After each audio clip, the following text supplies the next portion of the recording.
তেলে শুকনো লঙ্কা, গোটা জিরে, তেজপাতা, দারচিনি, এলাচ,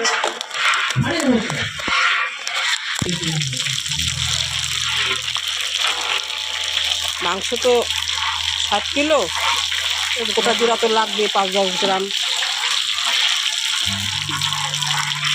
পেঁয়াজ আছে 14 কিলো,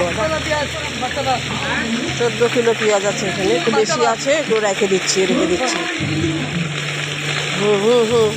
হয়ে যাবে।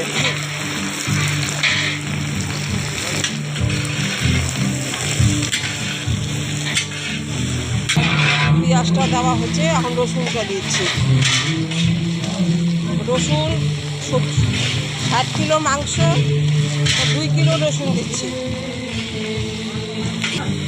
Tomato 2 kilo.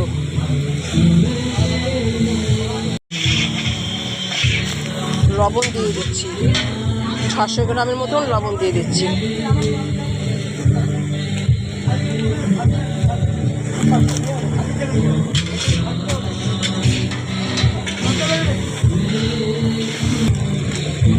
জিরা দিচ্ছি 300 গ্রাম।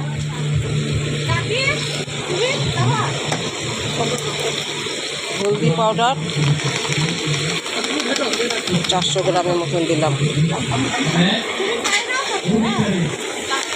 ধনিয়া পাউডার 200 গ্রাম।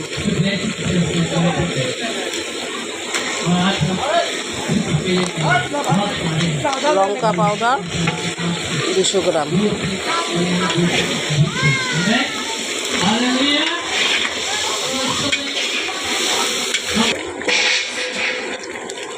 মাংস দেওয়া হচ্ছে, এখন মশলা হয়ে গেছে, এখন মাংস।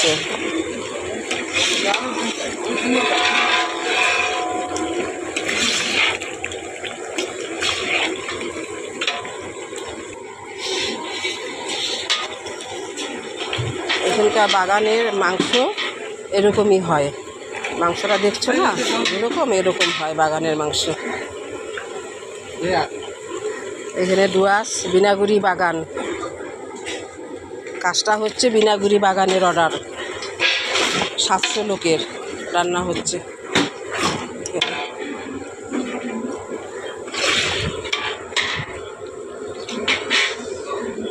সেরে যে আদাটা দেওয়া হলো, আদা এখানে আছে প্রায় 1 কিলোর একটু বেশিই হবে আদা মাংসে। মাংস ওই যে কষানো হচ্ছে, আমরা মাংসটা জল যখন ছাড়বে মাংস, তারপরে আদাটা দিব। বেশি মাংস না, আগে আদা দিলে গলে যায়, ওই জন্যে আমরা আদাটা পরে দিই। মাংসের যখন জল ছাড়বে তখন লাগার ভয় থাকে না, তখন দিব।